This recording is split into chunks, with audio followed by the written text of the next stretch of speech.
I feel like that would make me think that our whole relationship is a lie. Exactly. I agree. That's like you lied to me through a bag. You literally lied to me. If you're going to sit there and act like you bought me a $2,000 bag, but it's 200, like I'll be fucking pissed. Yeah. You know what I mean? In the end, I'll be more 200 like, is a good fake, Veronica. It's not.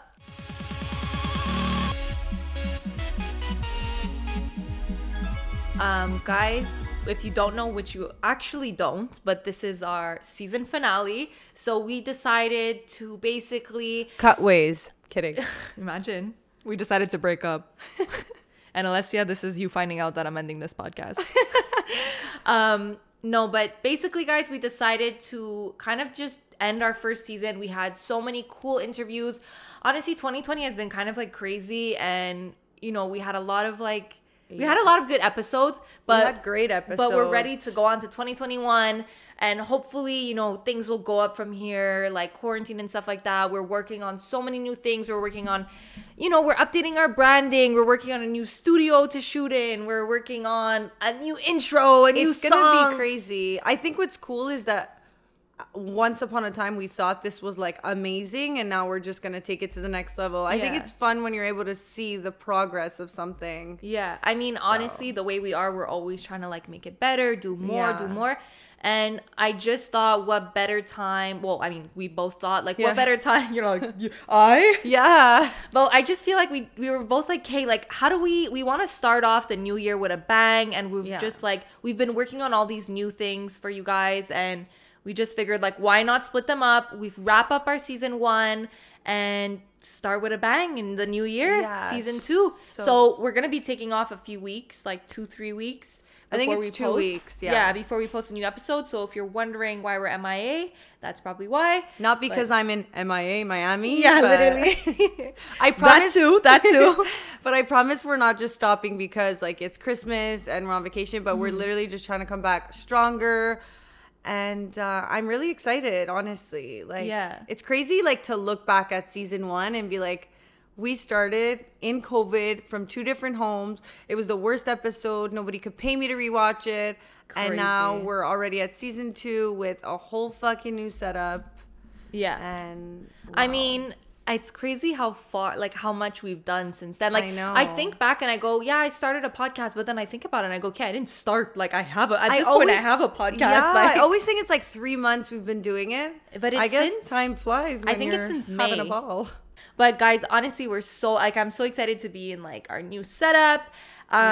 So basically, this is our last episode, and we've hoped you've enjoyed all of the first season. And if you haven't seen all the episodes, go rewatch them while we will be gone. And Alessia is literally going to be in MIA because she's going to Miami. Yeah. So we're filming this, guys, like a million weeks in advance. So, you know. Not really a million. Technically, like, the only reason I'm really able to do Miami and, like, because we actually take this podcast serious is, like, we would have to work around it. And, like, it's crazy. You could be freaking filming an episode 6 weeks in advance if you have to leave for 2 weeks. Yeah, I mean, it's definitely a lot of responsibility. Crazy. Like, it's a lot of, like, I never thought in the beginning, like, it's so easy to say, let's start a podcast and stuff.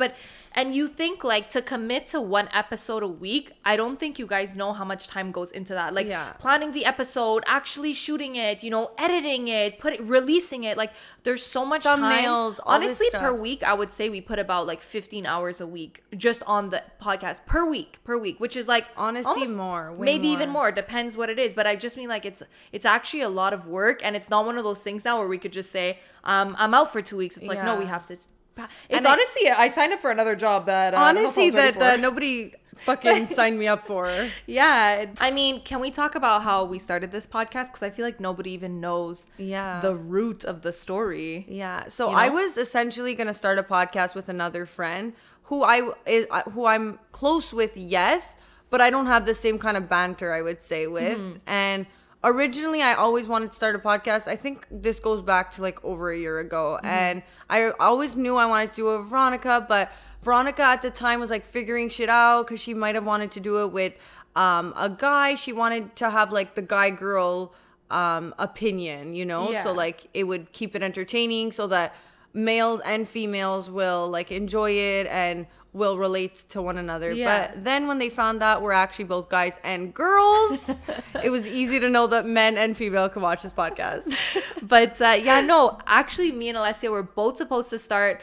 Like, I had plans from a long time ago to start this podcast with my friend, and then you came around, you're like, oh, I want to start a podcast Honestly, too. thinking of this pisses me off. But I was just like, we just both had this idea to start a podcast with other people at the time. But we were always talking to each other about it. That was the weird part. But I mean, Alessia from the beginning always wanted to do a podcast with me, but I was very like adamant that I didn't want to do like a girl. Like I was like, I don't want to do a girly podcast. I want it to be like, cause my humor different. My humor is very like male oriented. Like I get along more with guys. Like I'm very like a guy joker. So I was like, I don't want to have a girl. I'm not a girly girl, so I didn't want to have that. So you're calling me a girly girl? I'm calling you a girly girl. I think it works though, because if we always agreed and we were too much the same, no, it would be like 1,000,000%. boring. I think I just wanted to have more that guy style podcast. But basically, guys, what happened is one day Alessia came over. She pulled out a gun. She said, "If you don't do this podcast with me, like I'm ending our friendship. Like I'm ending your life. Know our friendship is ending because of this podcast." She gave me no choice, and she chose the right. She's a slick. If anybody thinks Alessia's I'm a good manipulator. You're very strategic. She waited until quarantine to say, "Look, you're not gonna see your friend. Look, why don't we, since we're close, we talk every day. Why don't we test it out?" She said, "1 episode. If you don't like it, you could break up with me." I said, fine. You that literally was a deal wrote with the devil. Guys, if I can find this message to you right now, because it was all on text, you think I had the balls to confront and write everything I wanted to write? I strategically planned what I was going to say, and it was, I want to say about the size of a book, so maybe like I wish I could pages. go back and I've never seen her suck up to me more in my life. Literally, and that is the last time. And I said, "Babe, do I do it?" He said, "Yeah, do it." And every day David. I tell him, he was the one. He's the mastermind behind this podcast. Wow. Really, he made it happen. He was more than the button pusher, and we every didn't day know I say, "David, why the fuck did you make me do that? I regret that. Why did I listen to you? Why would you tell me to do this podcast with Alessia?" Every time me and Alessia fight, that's literally I can see that. I say, "Babe, this is you. You said that we would be good together."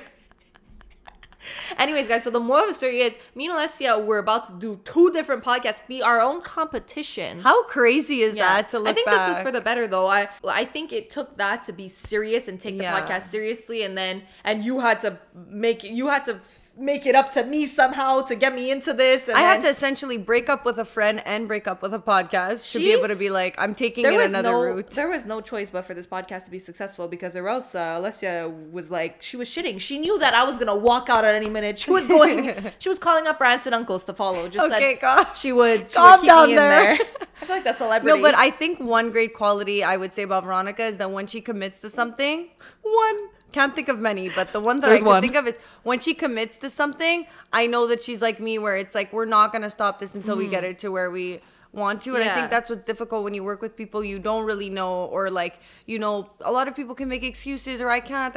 We're really good at like working around it, even if we want to kill each other sometimes. I have a question. Do you ever wake up, because I don't know if this is a thing just because I'm like a really like anxiety person.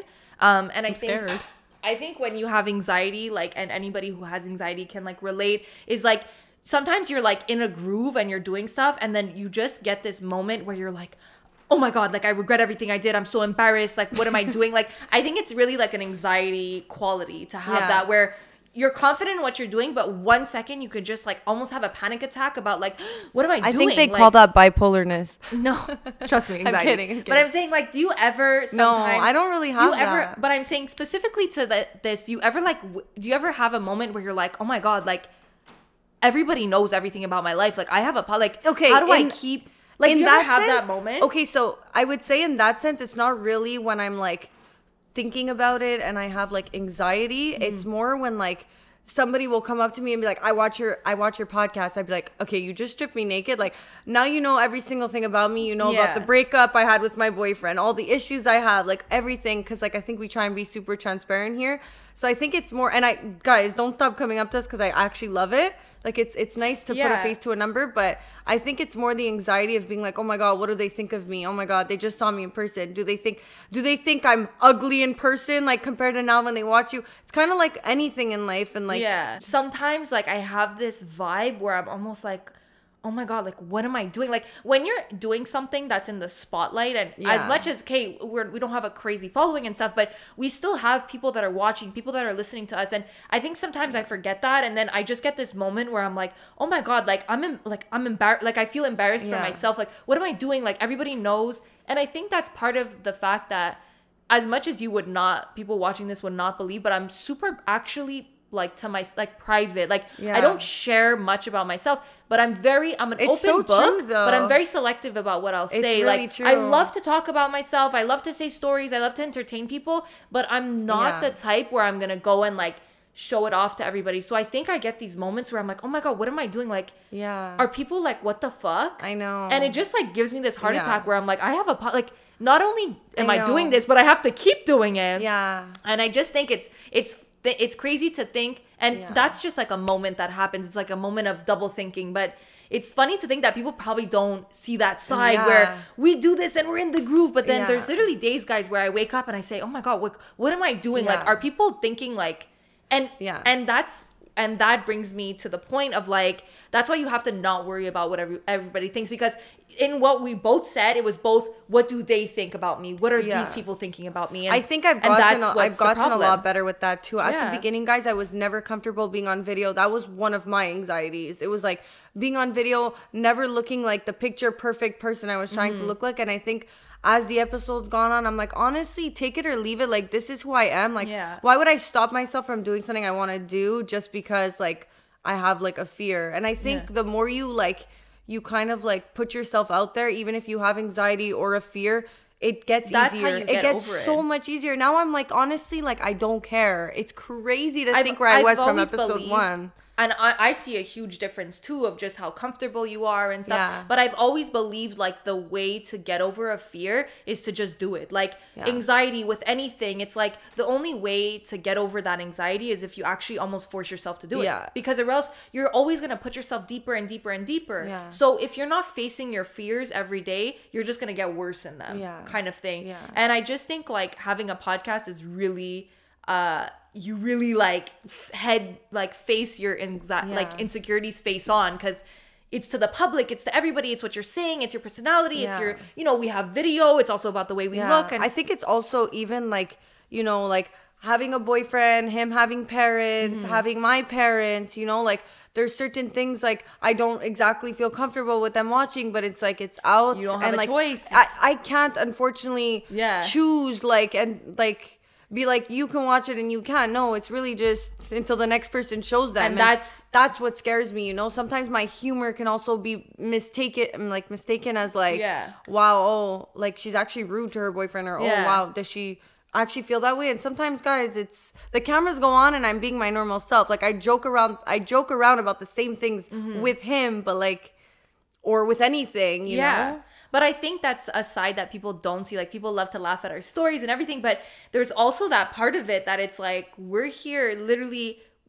like for everyone's entertainment, but there's also some serious repercussions. And I feel like this is a fucking breakup of are we really ending the podcast? Oh my God. But my moral of the story is honestly, when I feel my strongest, when I feel like the most in the groove is when we're just shooting and we're not thinking about what everybody else is thinking. And that's when... And it's easier to do that when there's nobody around, right? Yeah. Like when it's just us, it's easy. It's more just like when it gets blasted and like... Yeah, there's when we're talking and it's us, it's very, very genuine. Yeah. And then when it comes to the time of like posting, and that's when my anxiety goes up and stuff like that, because that's when other people's opinions are involved. And I think the best thing that I learned is really to a certain extent, not think about what people think, because every time I worry about what people might think, that's when I'm not being myself. I'm not saying the story how I want to say it. I'm being too like, and then when I am being myself and I'm not caring, people love it the most and people appreciate it the most. But it's because that's when they can actually relate. Yeah. But I think with anything in life, and it's so overused to say, don't care about what people think, but really like, if I cared... So that's our quote of the day for today. Quote of the day. If I cared what people thought, I wouldn't be here. Yeah.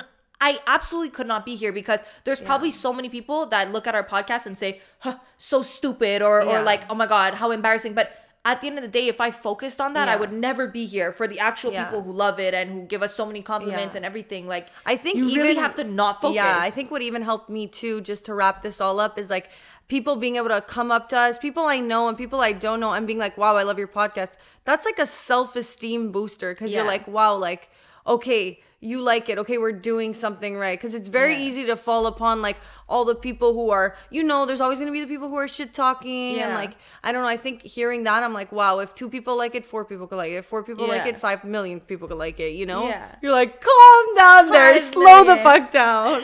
But I just want to say, guys, thank you so much. Thank you to everybody that supports our show and that watches us and that writes to us and that follows us and subscribes and, everything. Like, it's not gone unnoticed. Like, literally, every time we get a new subscriber, we jump for joy. You guys write us a message where I'm screenshotting and sending it to Veronica just to see who saw it first. And I just want to say thank you so much. And also, if there's anything that you want to do, honestly do it, because how long did we talk about? I want to say maybe 6 months before we started this podcast, we both spoke about starting a podcast, yes, with other people, but we spoke about starting a podcast. And would it ever have happened had you not put a gun to my head that one day and forced me? Maybe not. So but we're not legalizing guns, but like, if you need something to move a little quicker, then do it the mafioso style. It might work.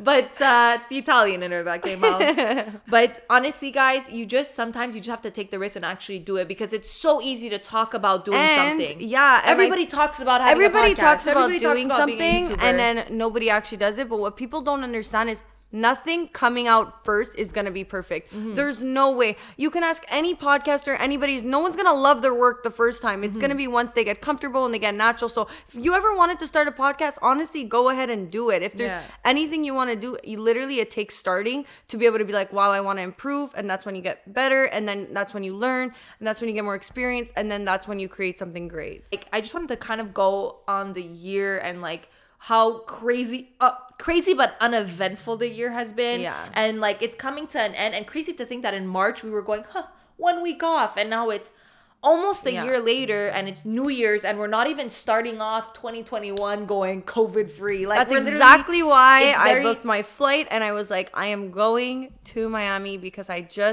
honestly need a break. And everyone's gonna go, oh, you need a break. Yeah. I just like crazy year, podcast, body strands, my fucking work that's so demanding. I mean, you're flying into Miami immune, so you're all worried. Well, that's the thing. I figured I'm Iron Man. I can go to any club, any party, anything. But what happens when my boyfriend gets it? Do I leave him in the room and just keep partying? Because, I think that's, you can't be together. He has to quarantine by himself anyway. Well, that's what I'm thinking. There's 2 different rooms. You'll stay on the beach. He stays in the room. It's what I mean? Fine. You know what I mean? I have other friends coming, so don't worry about it. I will be okay. Okay, guys. So I told you guys on the podcast already, I moved. So going on from moving, and now a couple of days ago, I was like, okay, like my room's in order, but like there's always things that are still misplaced and stuff. And my dad had told my mom, like, oh, by the way, let Alessia know that her passport isn't with ours, and it normally always is. My mom's like anal like that. She likes to have everyone's passport together. I need to move out, guys. I know. But I traveled when you don't have direct access to your passport. Like I had traveled to New York and stuff a little bit before, like when it was like ish pandemic. So I couldn't find my passport. I started freaking out. Okay. And now at this point I'm leaving, like it was a couple days ago. So I had 6 days to find my passport. So thank God my dad even said, help Alessia find her passport because it's not here. So I had time to like look for it. If it would have happened the day of, guys, I would have missed my flight. Like, Mom, give me my passport. It would have been over. It would have been over. So I started looking for my passport, turned my whole room upside down, turned my whole parents' room upside down. Go look through the drawer where my mom said it wasn't 6 times. Like I literally, guys, I got to the point where I started crying. Like the next day comes, still looking for my passport, and I'm like, this is gonna be a situation. Passport is one of those things, and you know why? You only ever look for your passport when you need it. So not finding your like you're never looking for your passport a year before a trip. That's it. It's always when it's crunch time, and you can't lose it. I also got rid of so many papers, and I was like, oh, I don't need that. Throw out. So I started thinking. You start like second guessing yourself. Maybe I threw it out. You know. So I start panicking. I start crying, call my boyfriend, call everyone because I'm dramatic and that's just who I am. And then my friends are like, don't worry, don't stress. They send me the form because cannot read because I'm crying because I'm a baby. So they're sending me the forms. They're like, okay, listen, you could get it in 2 days, but you have to fill out all these forms. You need all your certificates. That's like someone's worst nightmare. Like now I'm going to do all this to hope I get it on time so I could go on this trip. And then I have to get all this information right or else I'm going to have to switch something another 2 days. And on the site, it said, if you're coming for a lost or damaged passport, basically don't bother in the time of COVID because you aren't priority and it's not going to be done in 2 days. Now, I don't know if they did that to scare people so that they wouldn't even like enter and like try. So I literally started crying again when I saw that. And then, guys, you're a crier. It's like 1 a.m. in the morning. And also, I figured for Christmas, let me get my boyfriend a ticket to Florida. Like, that was going to be, like, part of his gift. Didn't you say last episode, when you get a gift as a trip, you expect something else too?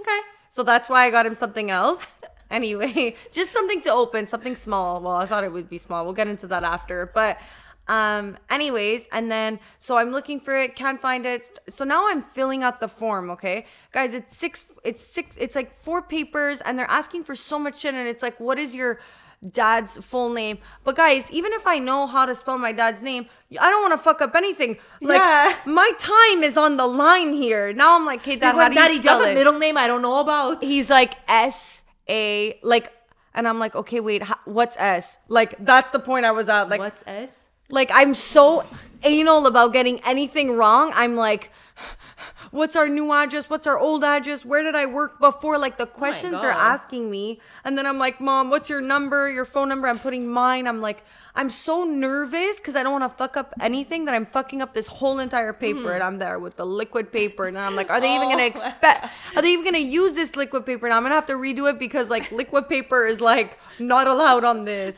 Sign here, sign there. All these questions. Some I'm like, I don't remember when I was working on my previous job. Like, do I have to get it exactly?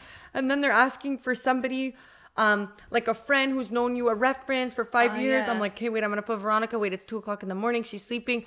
Ask your sister. Putting down, how many years is it? We know each other 6. Okay, I'm going to put 7. Don't lie. Okay, 6. Like, It was such a mess. I finished filling out that whole form that took me like almost 2 hours. I was looking for my birth certificate. Like, Veronica, it was a mess. Okay. My dad's going to bed. He goes, isn't this your passport? It was the worst / best thing that ever happened to me, guys. So no, I get my story.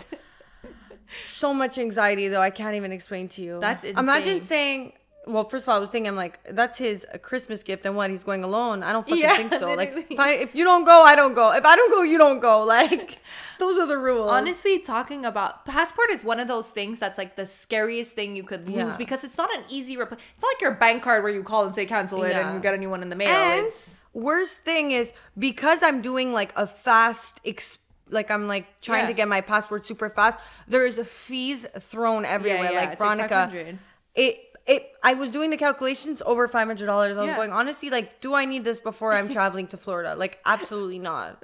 I was so pissed. Like, when I found out I was $500, I was crying again. Like, there was so many reasons why I was involved. I think I was just like emotional because I was like, I think it was not even about $500. It was about the fact that there is a big chance that I'm not getting this. And then when I saw that COVID thing, I said, I'm not getting it. You said all hope lost. Like, all hope was lost out the window. You said, Merry Christmas, babe. Bring your ex. But just honestly, changed my flight name passport is fucking scary. Like, one time, this is so off related, but anyways, one time when I was in Thailand, one of the people that I met while I was there, we were going from island to island, and we had gotten to this island at night. It was like 3 a.m. We were going through, and we were leaving the next morning. We were just staying there for the night.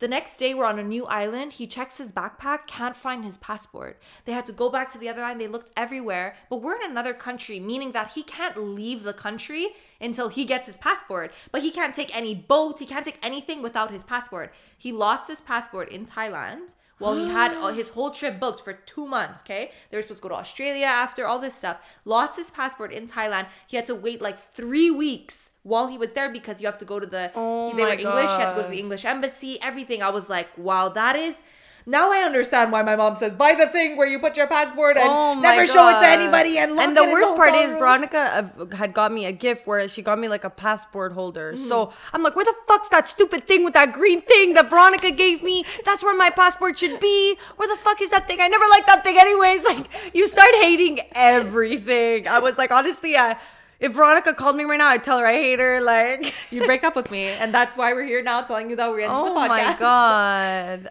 Yeah, and then I had got my boyfriend an extra gift because I was like, a flight isn't like opening anything. So let me get him little something that he can open, so that I was like getting him something. Because a flight doesn't feel like you're getting somebody something anyway. I mean, when the flight's 700, I really didn't know what to really get. feels out of your bank account that you got something. Literally. So I ended up, he wanted a Drew Justin Bieber hoodie. So he loves Justin Bieber. And I don't know if I should be like mean right now. Why does that? Like, I like Justin Bieber, but why do you? Yeah, but why do you love Justin Bieber? Why do you love Justin Bieber to the point where you want one of his like, hoodies? are you a believer? Like, honestly, I think so. But you know what though? I like Justin now. I like, honestly love go Justin. in public and say, anyways. I love Justin, but why are you admitting that you want everybody to know you love Justin? Is where the question comes. So, guys, I was not going to be able to get him a Drew hoodie on time. So, apart from the fact that they're $300, I didn't know that. I found that out right before we started this, but crazy. Yeah, he would have got a fake either way. So I walked into Carrefour and they were printing shirts, and I said, honestly, I'm going to make him a Drew hoodie here. I'm going to tell him it's fake, but I mean, I feel like something like that, like, it's not like getting a fake bag or something. It's a hoodie. Like, he wanted that stupid smiley face. Like, with he's the still happy opening face. it and saying cheapo, but, you know, he's still Honestly, got the look. I thought cheapo until the fucking total came, and I said, honestly, I should have ordered on this site. They said, honestly, it's $50 if you just want to get something printed on the front. I said, perfect. Chose the color. Apparently, it's not the color he likes. Either way, I took the wrong size medium, and it fit him like a tank top. And then I get to the cash and they say $85 because I wanted something printed on the back too. And then they said, oh, well, for $4.99 extra, do you want to put the lamination over so that it wouldn't peel when he washes it off? And like, what bad girlfriend are you at that point if you say no to the $4.99 on the front and back? You already spent $85. You want it to last now. So at this point, I get it, and it's almost $100. I give it to him. He says, thanks, babe. He tries it on and fits him like a tank top. And he says, but at least you could wear it. And I say, honestly, this is in my ear. And then I told her, let's say they're $300. She said, yep, I would have made him a fake one either way. What do you think about that? Somebody giving somebody something that's fake and like... Well, I don't consider... Because I guess obviously it's fake. It's fake. Well, that's... Yeah, but... No, I mean, anyway. I'm saying like, if somebody would give you a gift that's fake and wouldn't tell you, and you found out later it was fake... I would stop wearing it. Is that bad to say? But like, would you be pissed? Would you be like, what the fuck? I mean, it depends what happened, but yes, obviously. For me, like, obviously you didn't get the Drew hoodie because you couldn't afford it. Listen, if I was getting the Nana Maria one... Well, not that I couldn't afford it. It was just not in my budget with everything. I'm saying you didn't do it because you knew the price and you were like, oh, I'm just going to do it. Like, you did it because you weren't going to get it on time and you're just like, whatever. You thought it was $100 anyways. Yeah. But I'm saying, like, what do you think if somebody, for example, like, gets a fake Louis Vuitton bag because they can't buy the real one but doesn't tell the person? I mean, realistically, I'll open it and I'll know. You know what I mean? Depends. I mean, if you're expecting to get something real from somebody and you get a fake, you're not thinking to look if it's real. You know what I mean? Yes, but at the same time, like, there would kind of be like the bill if I ever wanted to exchange it. Yeah. There would be the bag. Like, I feel like if it was coming like as a Montreal gift, I would. You're getting too into the fucking question. I know, but I just want to know if you'd be pissed or not. Oh my god! Okay, it's yes, I know I would be pissed because. Yeah, I'd be pissed. But I know somebody who got his girlfriend a bag, a Louis Vuitton, and it was fake. And he didn't tell her that it was fake. I think the problem is that he lied about it. But that's what I'm saying. If you get somebody... It's like with anything in life, don't lie. If you get somebody something... Like, I would be really mad if somebody got me something fake, and tried to act like it was real. But I didn't know. So, if I'm walking, like, you know, oh, she's none the wiser, whatever. But, like, I would rather have something fake and know that it's fake for my own sake than walking around thinking I have something real. And also, fake, you know? And also, I think what would piss me off too is that I would way rather him get me something that he could afford than try and create this life that isn't 100%. I would rather get something. I feel like that would make me think that our whole relationship is a lie. Exactly. I agree. That's like you lied to me through a bag. You literally lied to me. If you're going to sit there and act like you bought me a $2,000 bag, but it's $200, like I'll be fucking pissed. Yeah. You know what I mean? In the end, I'll be more like, 200 is a good fake, Veronica. It's not. That's what I'm saying. He's obviously going in for the good fake. Right. You know, if you have to lie about it, he's not going for the fucking Chabanel Street. Now that I think about it, there's probably a lot more guys that do that than... I think guys think that girls don't realize. But anyways, when I heard that story, I was like, you know what? Like, first of all, if you want to get somebody a fake, if somebody likes fake bags or if you want to get it, that's fine. But the fact that you're lying and pretending like you spent all this money on them and like, that's honestly, it's just like, I don't think she would have minded if you got her the $200 gift or whatever. But it's just like, why are you lying and making it seem like it's more? And now she's walking around with a fake bag. You know, like it's almost like manipulative. Like, oh my God. I thought it was crazy. When I heard that, I was like, that's insane. That's like, honestly. Yeah. No, that's not okay. Not okay. Yeah, guys, don't buy something. If you're going to buy something fake, at least say it. Yeah. Like Alessia said with the Drew hoodie. She said, I got this printed. Well, at first he was like, oh my God, how did you get this? I'm like, babe, I got it printed. Don't get excited. Don't get too excited there. But also, it was $100, so thank me for it. Yeah. I'm practically Justin Bieber at this point. Exactly. I made it for you custom. Yeah, and you know what? Now that I think about it, it's not really right doing it because I feel like that's Justin's brand and like, who am I to go do that? And technically, if something...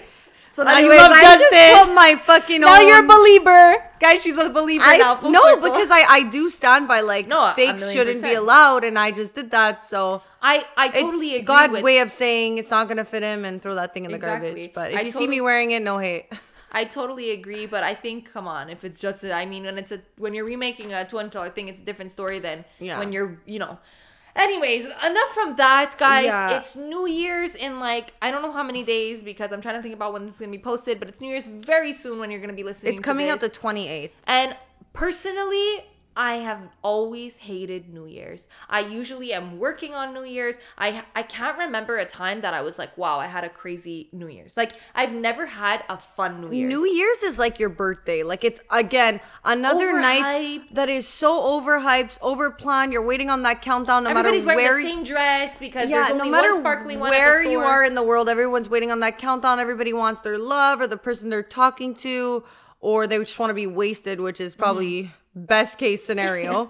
But I think with me and New Year's is almost like the whole hype around it and the getting to it and what are you wearing and talking about it with your girlfriends and the stressing and the being late and the 35 phone calls and the not be able to do your makeup in like peace and like because you're always like you're on that time limit. You're on that time limit. I think maybe once in my life have I actually made it to the club on time before midnight. I showed up late to my own birthday. Montreal, let's be real. Everybody goes out literally at 12. You know, we all show up at the club at 12. So when that happens on New Year's, the line is down the block. So I have always been outside of the club or outside of wherever I'm going or in traffic on the highway when it was the countdown and I'm in my car in my dress listening to fucking Mix 96 say 3, 2, 1. Yeah, like and I'm going, for instance, now, like I'm like, I'm going to Florida. I ordered a dress, obviously last minute. Probably not going to come. Was really expensive. I'm stressing now, hoping I'm going to get it on time. Now, it's saying it's coming on the day that it's not, but I'm just praying to the Lord, to the universe, to anybody who wants to ship me this earlier. God's saying, I already gave you the wish of finding your passport, so don't expect the dress. So now I'm stressing over that, but I'm just, honestly, I just want to be drunk in Florida. Like, I'm not asking for a lot this year. I think that this year really tore me down, that my expectations are not like the years before. So if I'm on a beach drunk by myself, I'm fine. Like that's where I'm at. But honestly, New Year's is one of those things though that you never have fun because you can't. You're always trying too hard to get wasted and to this and to that. Like and the 3, 2, 1 is almost so awkward. It's almost like a forced time to like be with somebody that you love. And like, who's missing? And is the popper going off at the right time? And are we? And 3 people are already on 3 when you're still counting 4, and it's all a mess. My God. It's all a mess. It's just so awkward. And I've never been a fan of New Year's. Honestly, I've always thought it was overrated. We're gonna have to change that though. We're gonna have to make you have the best experience. I've had good New Year's. But I always have the best time when something's not planned. My best New Year's... Yes, the non-planned New Year's where you're just like, hey, what are we doing last minute? I can't have fun when it's like so planned. But New Year's is one of those things that you have to plan. Unfortunately, you have to get the ticket of where you're going or get the reservation because it's going to be sold out. So I hate that. I hate planning in advance. My best New Year's would probably be in Australia because they actually celebrate on the first. I think I've said this before. They celebrate on the first of the year rather than the 31st. Like the 31st is not really that big, but they all go hard on the first, and it's like day parties. It's fun. There's no stress of like my funnest New Year's, I was literally in shorts and a tank top, and it was like a music festival style. So that's so much less like anxiety. Like you can actually have fun. There's no 3, 2, 1 countdown that's you're trying to make the fucking that's limit. Fun. But like I have some bad memories too on New Year's if we want to get into that too. Fuck. Oh my God. I feel like when I was younger, it was either I was away for New Year's or I was at a hall. There was no in between. Those hall years. Those hall years. Oh my God. I never went to a hall for New Year's. Really? Wow. Like when everybody's 16 and they're getting in and everybody's getting wasted and puking. I feel like I was always stressed which hall would be the more fun hall. Where am I going? But then I'd obviously go where all my friends are going. And then one year I had a boyfriend and it was New Year's and he got super wasted and he, oh my God, thinking back to this story. Oh my God. He got super wasted. And we had got a hotel. We did the whole shebang. So he was going up, down, whatever. And it was becoming like around 12 o'clock. And everyone starts being weird around 12 o'clock. They start like, it's like kind of like when you start prepping. Like everybody starts being close to the people they want to be with. It's such an awkward, weird like when vibe. It's like 11:40, you don't want to go to the bathroom. You don't want to, everything how long is it's going to take. How are you going to find your partner after? How are you going to find your friends if you're single? Get a drink now. How do you... It's such a weird, fake, like, anyway, so at 11:40 is essentially when I start going, where the fuck's my boyfriend? Because I want that kiss. I want that kiss. What's going on? And ew, now that I think about it, that whole, like, ew, I can't. It's so tacky if you really think about it. Like, everybody's there, like.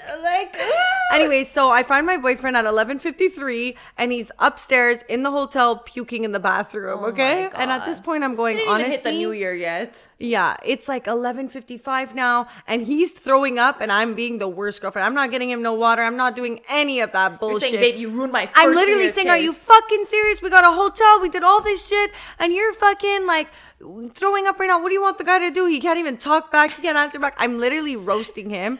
And it's like 11:58 and I went, anyways, whatever. Throw up in the bathroom. I'm going to go downstairs to find my friends because I'm not spending my New Year's like this. And I went downstairs. Once a bitch, always a bitch. While he's puking. And I think he made it down and found me at like 12:01 and I was like, unacceptable. He said, get those lips away from me. Unacceptable. I was like, this is disgusting. Go brush your teeth. That's what it is though, guys. New Year's has so much hype that nothing goes wrong. It's almost like a wedding. Like everything fucks up. I remember the first time I spent New Year's with like my first boyfriend.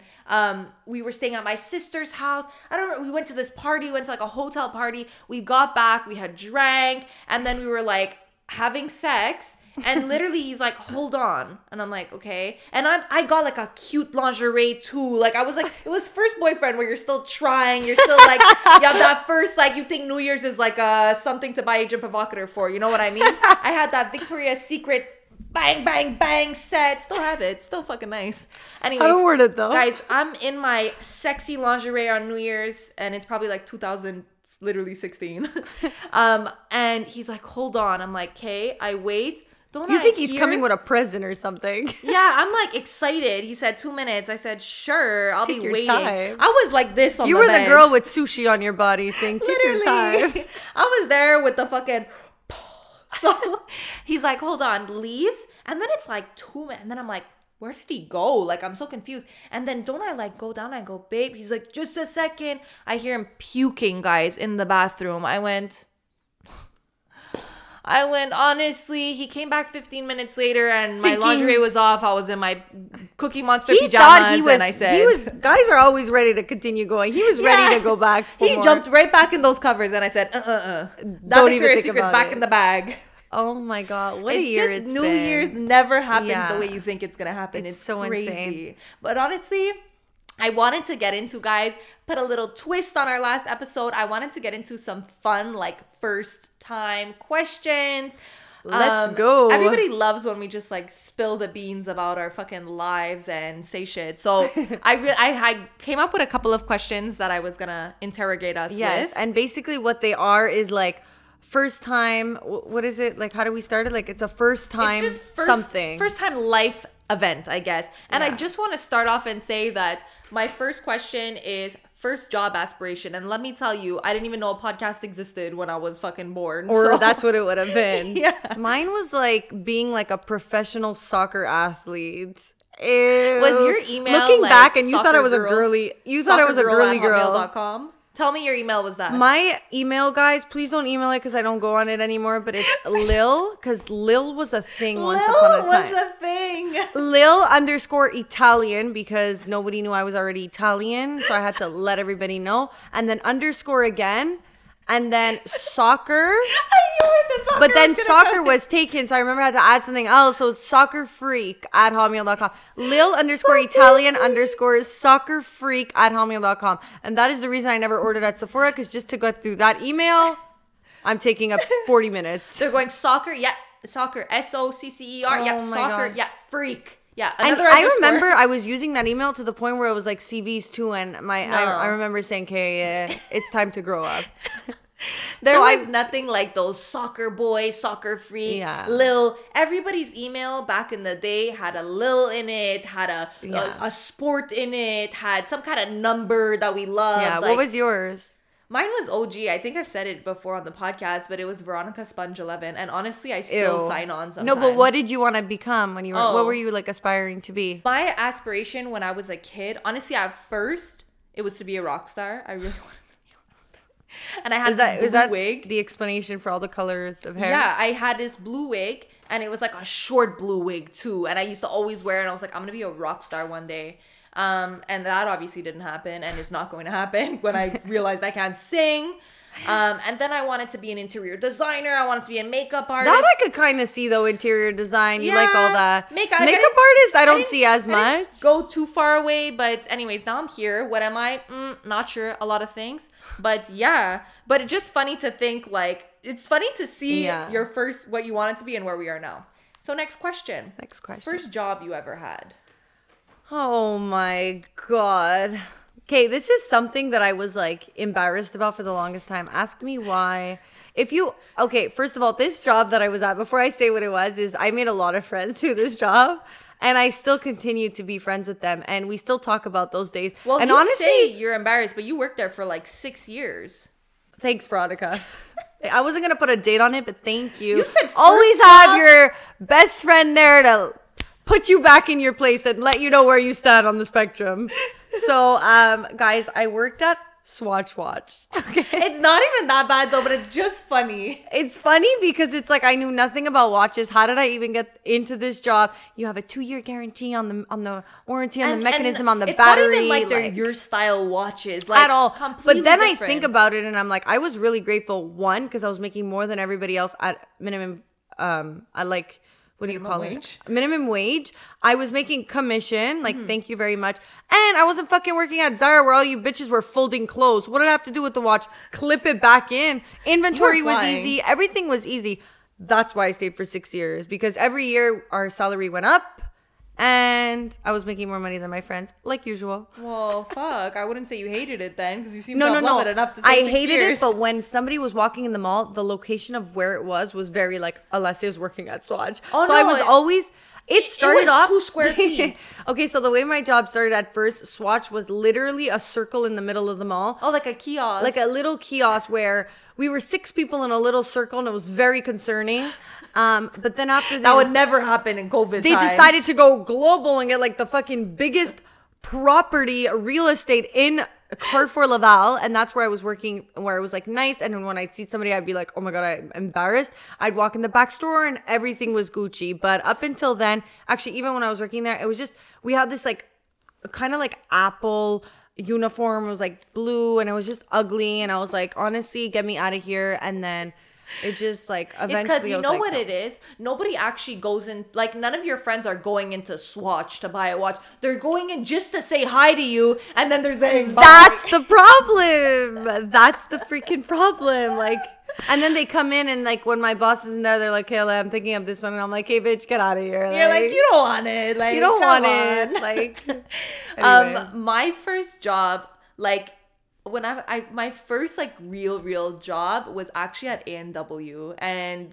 honestly, You were flipping You burgers. could say your job was embarrassing, but my A&W job was the worst because we had these uniforms that were like the worst, brown and yellow. Like we had like this hairnet we had to wear, guys. I had to put tape over my ears because I had stretchers. So Well, I had they to said, how are we tape going to them. work with this girl coming in? She's had a to rock put star. I had to put a tape on my nose because I had a nose piercing. I couldn't have nail polish. Like, I'm sorry, as much as you can say your Swatch job was embarrassing, there was nothing like A&W where you're there and you're rushing and everybody comes in to A&W when First they're of all, drunk. And I want to high. say, if anybody's here working at A&W or whatever, like, it's literally okay. It's fine if you're working at any of these things. It's not the job itself. It was the uniform, and it's the fact that when you work in fast food. First of all, guys, fast food, like my A&W job was the hardest job I ever had. Literally the hardest job. Coordination, everything. You're always rushing. You're always sweating. You're always like panicking. There's always so much going on, and everybody's coming in when they're chilling. They're a big group of friends, and it's like, I can't explain. I was always in the most embarrassed position because you're always doing 60 things at once. You can never be cool because your pants don't fit you. It was honestly, guys, it was not a good look for me. But why do I feel like Swatch is still more embarrassing? And I'll tell you why. Because A&W, you know, it's a first landing job. You're not here to stay. You're there to grab the money, and you're there to go get high with your friends later, okay? You know your job role there, and it's not your career. But Swatch, when you start being there for a while, you start going, am I trying to move up to be the manager? Is this where my life is going? Do you see what I mean? Next. But I mean, I still think, honestly, I think A&W, but I think I wouldn't have I think A&W taught me a lot. And guys, at the time, Veronica, minimum wage was tell everybody one thing you learned. $8.50. Like, I was scrubbing the bathrooms for $8.50. Don't come and tell me that Swatch was worse than that. I was literally We didn't cleaning have bathrooms to scrub. Cleaning the bathrooms, men and women, cleaning, scrubbing the floors. So, guys, So I don't say started that from the Veronica bottom. didn't hit rock I bottom. fucking started from the bottom. And you're still at the bottom. At the bottom. Some days I want to go back to those because let me tell you, when you would steal the chicken nuggets from the thing, that was bliss. That was an upside. Next question. Okay, first time sneaking out. So it's not really a crazy story, but I pretty much snuck out. My parents said I couldn't go somewhere, and I was like, obviously, like, that's not gonna work. So I can't remember. I think it was like one of my neighbors who was having like a party. I just kind of did what everybody does in a movie and takes the pillows, thinks it looks like a human, and never does. And I basically sneaked out, and sneaking out is very hard, very strategic. Your floors tend to crack in every single direction. Suddenly everything's so loud. Yeah. And then, but I got away with it in the end, and I came back in and everything was fine. But like, you panic the whole time when you're out. You don't enjoy yourself. Sneaking out is not fun because not only are you panicking to leave the house, but you're panicking the whole time you're at wherever you went, and you're panicking the whole time you came back in. Yeah. And you're still panicking even when you wake up in the morning because you're going, for sure they're going to say, where were you last night? So guys, the panic never sets in. It like stops until like 24 hours later. You know you're safe. You know you really made it, because you never really made it until you hit that 24-hour point where you know you did good, you know? Yeah. The first time I used to sneak out as a kid, I guess because I didn't live in the city, like we would all, that was just a thing. We used to sneak out. I used to sneak out of my laundry You were a room rebel. window. Yeah, I was a big rebel. I remember guys, I used to sneak out of my house, get in a car with like 7 people, drive 45 minutes downtown, go to a rave, come home all before my parents woke up, and they would wake up and I would be there sleeping in my bed. They're like, why is she still sleeping? Why is she sleeping? It's 5 p.m. But I remember one time I snuck out when I was young, and I used to be so paranoid that I would run, like when there would be like the street lights in the street, I would run in between the street lights because I didn't want to be in the light. I didn't want people to see me walking in the road. You know, I wanted to be in the dark because I'm going, somebody's going to report me. Like, you're so worried. It's such a small city that you're like. Yeah. And I remember I went to Crazy. meet my friends at the park, and we were like drinking, we were smoking, and I was pretty young, honestly. Like when I look back now, I was like, yeah, I was fucking young. Like I think I was like 14. And all of a sudden the cops drive by, and I'm like, this is my worst fear. That's all I need is the cops to be ringing my mom's doorbell with me in their hand. Yeah. Guys, we ran through the forest. I literally ran from the cops, and they chased us, and it was the scariest thing I ever did in my life. But Did you get away? I got away. I lost my phone. I lost my shoes. My legs were bleeding because we ran through the forest. Like I lost my shoes, so I was barefoot. And I lost my phone. And the next day I had to explain to my mom how I lost my phone overnight without leaving the house.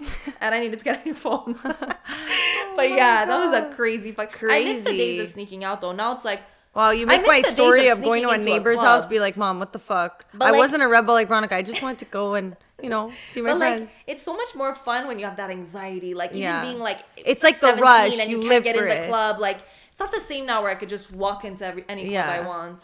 I'm so legal. That's why I'm so happy when they say, when you go to the SEQ and they say, can I see your license? I'm like, okay, cool. I still have it. Still got it. Okay, first time trying drugs. We all know Alessia is a fucking holy Yeah, saint. I'm not really a drug person, but I will say I did try weed once. And when I did try weed, I die to see you just going... Honestly, and guys, weed is one of those things. We see the way she takes shots, guys. It's not even the but also, like, I don't know how to smoke a cig because I never smoked a cig, so I'm definitely not gonna know. We're friends. I don't know either. It works. We make it work. Balance. But I can't smoke a cig, so I never learned how to inhale properly. So same thing happened with weed, and weed is something completely different also. And I remember my crush was like, well, like, just do it. And let me tell you, peer pressure, it exists. Especially when it's your crush. Your crush has to say, do, and you say, give me the joint. But I started off by saying, no, I'm not. And he said, oh, come on. And I was like, honestly, like, I don't know what's worth me not doing it and being a loser or doing it and doing it wrong. So there was no, anyways, I did it to try and be cool. And I said, yeah, cool. And I was literally coughing. Like it was the worst. There was no right decision there. There was no right decision. No. But at least I could say I tried it. That's all you could say when it comes to those things. Oh my God. I think it's hilarious to think back on that. But it's funny to see that we're friends because you're so different. But I mean, now we're the same. Now we're the same. Don't do anything. But the first time I tried drugs was actually because of my sister. So shout out to you, fucking peer pressure bitch. No, I'm kidding. Honestly, I think when you have older siblings, like you're more like you introduced to more things at an early age. I think even with brothers, no. Older siblings, that's what I said. Yeah, I have two older. Yeah. And they said, you fucking give my sister a drug, I'll fucking break your face. Well, my sister literally got me a joint, and it was me and my friend, and we went to smoke it, and we were up north at my condo, whatever. We decided this was the best time when all my family's at the condo, right? So we smoked this joint, and my sister's saying, keep it in, like inhale and keep it in. Sorry, guys. She's going, inhale and keep it in. Like, don't let it out. So we're doing that every puff. Guys, we smoked this whole joint and we're like young. Oh my God. And it's our first time. But don't they say weed. the first time you try weed, you don't actually get high? Yeah, well, let me tell you, when you high. smoke the whole joint and she's forcing me to keep it in my mouth. Guys, I was literally tripping fucking balls. I'm going, nothing's real. Nothing's real. Everything's a dream. Everything's a dream. Was that the first drug you've ever done before you got, introduced to the hard shit? I mean, I wouldn't say weed is a gateway drug, but it's definitely the first drug I ever tried. Okay. But it was actually not a good experience the first time I did it. I tripped the fuck out. I was super high, and I always felt like I was waking up, and it was very embarrassing. And that's where we're different. I did it, and I was like, I've tried it a couple times after that first time, like years later, and I still feel like I don't get high. So I'm either immune, but I think it's B, that I'm doing something wrong and I don't know what's going on. I think drugs is something that, you try it and you get it out of your system, and I always think it's better that way than to I never want to be that person who's living my life going, but you don't have an addictive personality, so at I feel all. like it's really I don't recommend people who have addictive personalities to do it. Like for me, it's like I would have to force myself to be addicted. Yeah. Which sounds weird, but I have so the opposite of addictive personality. Yeah. Okay, moving on. Yeah. Okay. I don't have that many on the list, so I'm trying to strategically choose which one. Let me just read here. Okay, first breakup. First serious breakup. Okay, so say yours first, I guess. I mean, I've never been broken up with. No, I'm kidding. I've been broken up with. Well, that was going to be my line. I mean, I've been broken up with, but they were never serious relationships. But I remember I was fucking pissed for both because I said, no. This is not how it works in my house. Because I'm not the one who gets broken up with. So we need to rearrange some shit here. But you? So I feel like I've only had really 2 boyfriends. I haven't really been somebody who's dated a lot. So, I haven't yet. So my boyfriend now, you still have the opportunity to. I give you full. At least you can answer this question in the near future. No, I haven't really, and it's so weird to say, but like I feel like, is that weird to say that like, I don't know, like I feel like in my last relationship I was the one to end it, and I don't even want to sit here and say, oh, I was the one to end it, but like no, I just wasn't feeling it anymore, like whatever. And I would hope that if somebody was with me and they would feel that way, that they would do it too. But I feel like I have such a strong personality that I'm like, they're too scared to break up with me, even if they want to. But no, I think like I'm gonna break up with you first. Yeah, but I think I still do know what it feels like, because I think what people awfully like to differentiate. It's rough today, but like sometimes, differentiate. But like sometimes when you have a really close friend of yours, or you have a best friend and you guys break up being friends, I think it's a lot of the same feeling. Yeah, like I think it's actually the same thing, and sometimes worse. Maybe worse. I think worse. Yeah. Depends like who the friend is.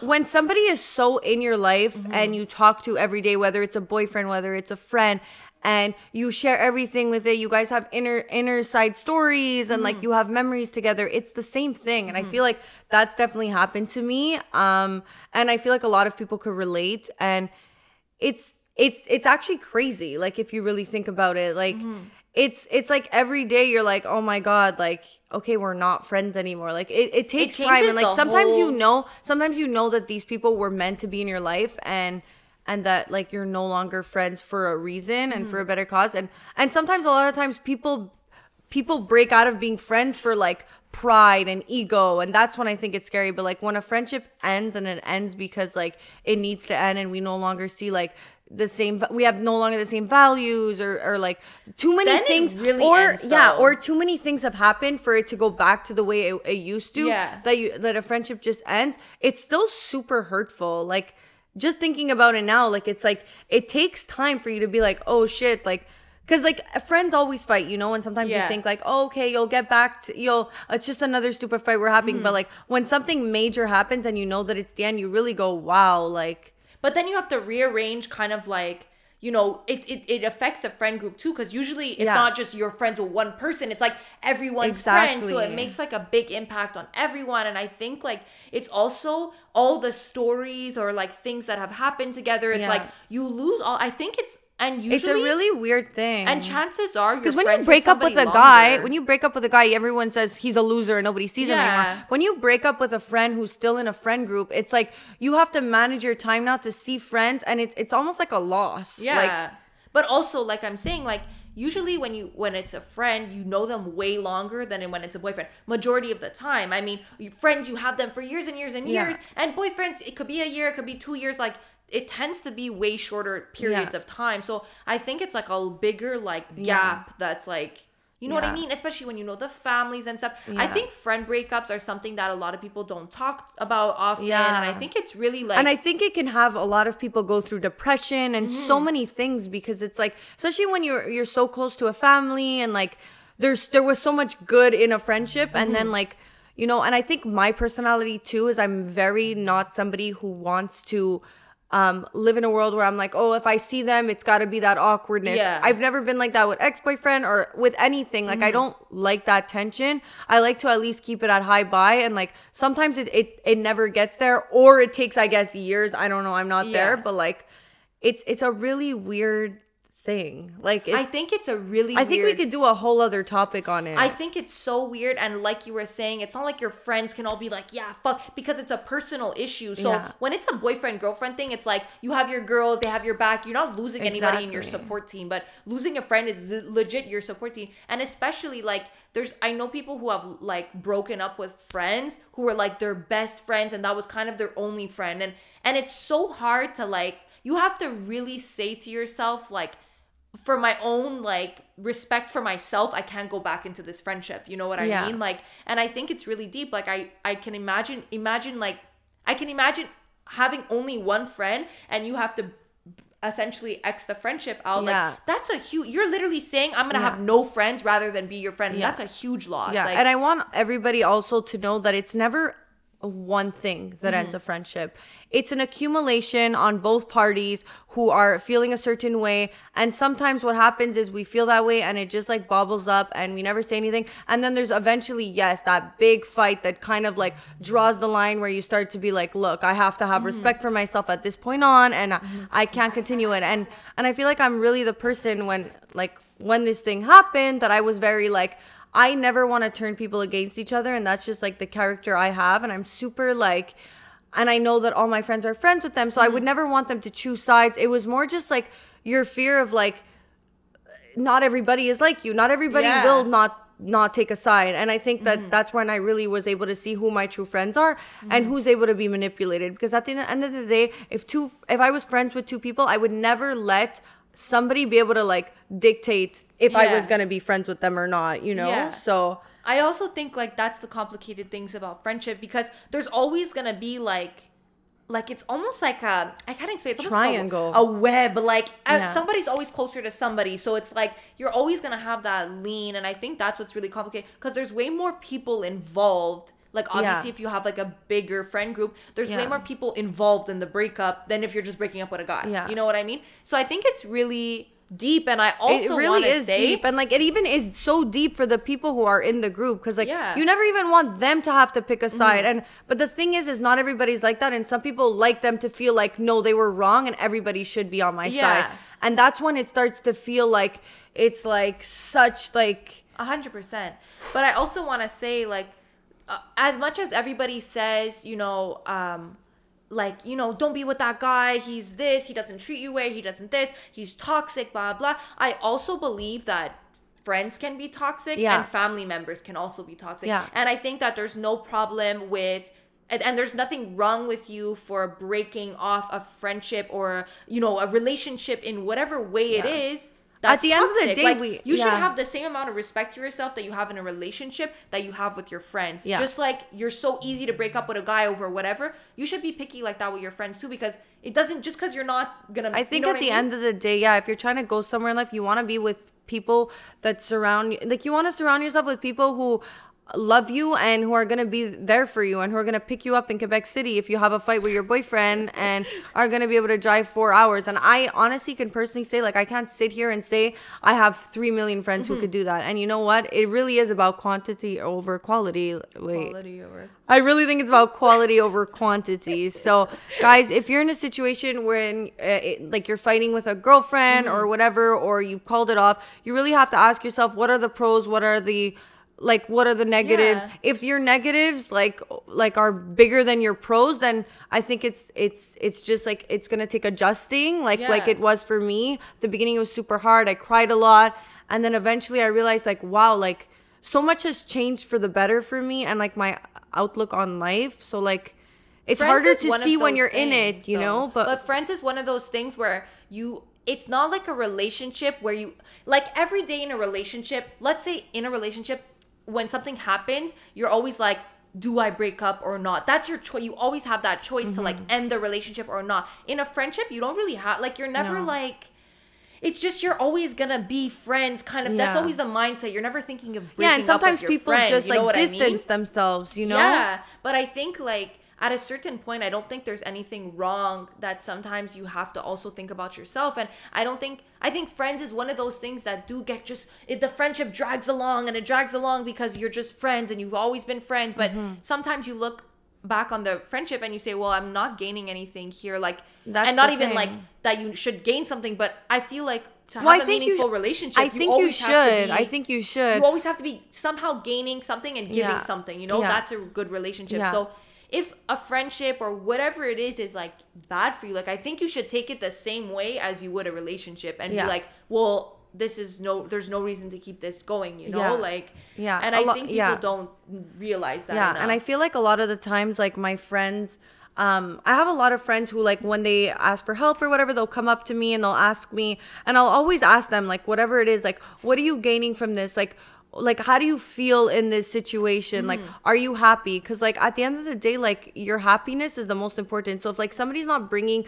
light, or, like, it doesn't have to be like, what are they bringing to the table? Because a friend could just be like company, or it could be like laughter. But if they're bringing you down, if they're being negative, if their outlook on the world is not something that is, like, aligns with yours, then I think it's really time to start thinking, like, okay, like, is this worth it? Is it worth it? Because at the end of the day, you are who you surround yourself in. And as exactly. much as people say that, like, it's hard to be happy when you're around people who, for example, are never happy with their own life. I just think it's a good thing that, like, to talk about, because I do feel like people don't talk about it enough. I feel like there's 6,000 episodes on what to do in a breakup, but nothing of what to do in a friend breakup. Like, do you know what I mean? I think it's something that they just say, oh, friends come and go, but it's just as meaningful as anybody in your life. You know what I mean? So honestly, I think that, guys, surround yourself with people that bring you up and not down. Yes. And don't be afraid to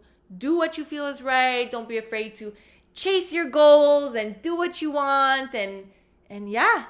And I feel like this is a motivational episode. Yes. And finale. Also, if there's something you do want to do, be very, like, carry that on like it's your baby.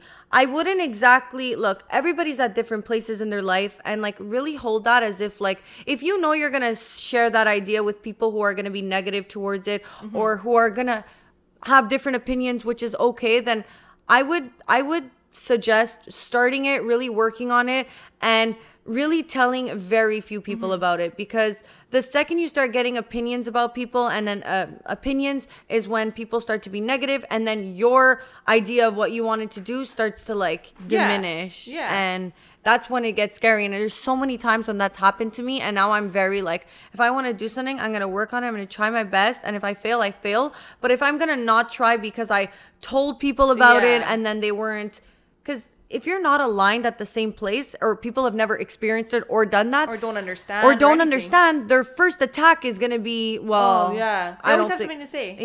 So. But yeah, no, definitely good advice, guys. Keep it to yourself.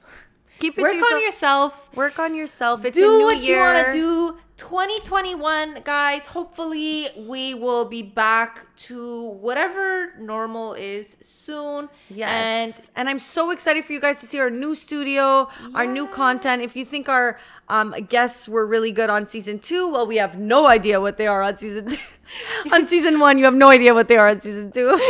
But they will be sick. I promise you that. We're only going uphill from here. Literally. So, guys, see you in the new year. We love you. We love you.